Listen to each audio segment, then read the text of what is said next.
ہارون رشید کے دور میں ایک بہت بڑا قحط پڑ گیا۔ اس قحط کے اثرات سمرقند سے لے کر بغداد تک اور کوفہ سے لے کر مراکش تک ظاہر ہونے لگے۔ ہارون رشید نے اس قحط سے نمٹنے کے لیے تمام تدبیریں آزما لی۔ اس نے غلے کے گودام کھول دیے، ٹیکس معاف کر دیے، پوری سلطنت میں سرکاری لنگر خانے قائم کر دیے اور تمام امراء و تاجروں کو متاثرین کی مدد کے لیے موبلائز کر دیا، مگر اس کے باوجود عوام کی حالت ٹھیک نہ ہوئی۔ ایک رات ہارون رشید بہت ٹینشن میں تھے، اسے نیند بھی نہیں آ رہی تھی۔ ٹینشن کے اس عالم میں اس نے اپنے وزیر یحییٰ بن خالد کو طلب کیا۔ یحییٰ بن خالد ہارون رشید کا استاد بھی تھا، اس نے بچپن سے بادشاہ کی تربیت کی تھی۔ ہارون رشید نے یحییٰ بن خالد سے کہا، استاد محترم، آپ مجھے کوئی ایسی کہانی، ایسی داستان سنائے جسے سن کر مجھے قرار آ جائے۔ یحییٰ بن خالد مسکرائے اور عرض کیا، بادشاہ سلامت، میں نے اللہ کے کسی نبی کی حیات طیبہ میں ایک داستان پڑھی تھی۔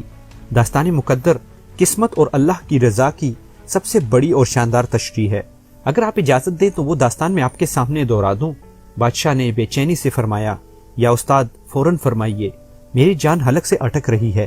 یحییٰ بن خالد نے عرض کیا، کسی جنگل میں ایک بندریہ سفر کے لیے روانہ ہونے لگی۔ اس کا ایک بچہ تھا، وہ بچے کو ساتھ نہیں لے جا سکتی تھی، چنانچہ وہ شیر کے پاس گئی اور اس سے عرض کیا، جناب آپ جنگل کے بادشاہ ہیں، میں سفر پہ روانہ ہونے لگی ہوں، میری خواہش ہے کہ آپ میرے بچے کی حفاظت اپنے ذمے لے لیں۔ شیر نے حامی بھر لی، بندریہ نے اپنا بچہ شیر کے حوالے کر دیا۔ شیر نے بچہ اپنے کندھے پر بٹھا لیا، بندریہ سفر پہ روانہ ہو گئی۔ اب شیر روزانہ بندر کے بچے کو کندھے پر بٹھاتا اور جنگل میں اپنی روزمرہ کے کام کرتا رہتا۔ ایک دن وہ جنگل میں گھوم رہا تھا کہ اچانک آسمان سے ایک چیل نے ڈائی لگائی، شیر کے قریب پہنچی، بندریہ کا بچہ اٹھایا اور آسمان میں گم ہو گئی۔ شیر جنگل میں بھاگتا دوڑتا رہا لیکن وہ چیل کو نہ پکڑ سکا۔ یحییٰ خالد رکا، اس نے سانس لیا اور خلیفہ ہارون رشید سے عرض کیا، بادشاہ سلامت۔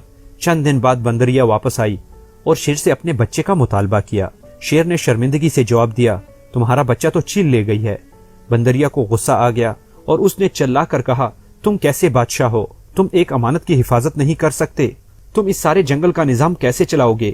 شیر نے افسوس سے سر ہلایا اور بولا، میں زمین کا بادشاہ ہوں، اگر زمین سے کوئی آفت تمہارے بچے کی طرف بڑھتی تو میں اسے روک لیتا، لیکن یہ آفت آسمان سے اتری تھی اور آسمان کی آفتیں صرف اور صرف آسمان والا ہی روک سکتا ہے۔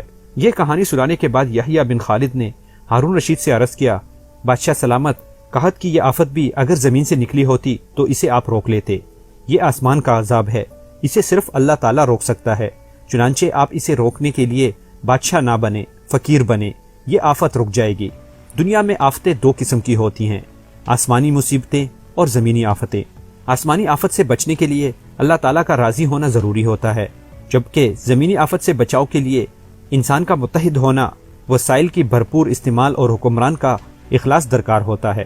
یحییٰ بن خالد نے ہارون رشید کو کہا تھا، آسمانی آفت اس وقت تک ختم نہیں ہوتی جب تک انسان اپنے رب کو راضی نہیں کر لیتا۔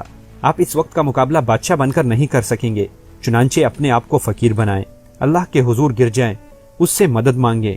دنیا کے تمام مسائل اور ان کے حل کے درمیان صرف اتنا فاصلہ ہوتا ہے جتنا ماتھے اور جائے نماز میں ہوتا ہے، لیکن افسوس ہم اپنے مسائل کے حل کے لیے 7 سمندر پار تو جا سکتے ہیں، لیکن ماتھے اور جائے نماز کے درمیان موجود چند انچ کا فاصلہ طے نہیں کر سکتے۔ میرے دوستو، اس کہانی سے مراد یہ ہے کہ اللہ بھی ہم سے اس وقت ناراض ہے۔ پوری دنیا کے اوپر ایک چھوٹے سے وائرس کو ایسے مسلط کر دیا ہے کہ تمام دنیا کو روک کے رکھ دیا۔ تمام دنیا کے کاروبار رک گئے، سٹاک ایکسچینج رک گئی، یہاں تک کہ لوگوں کی بازاریں، دکانیں اور روزمرہ کی زندگی بھی رک گئی ہے۔ جب کوئی شخص کسی سے ناراض ہوتا ہے تو اسے اپنے گھر میں بلانا بھی پسند نہیں کرتا۔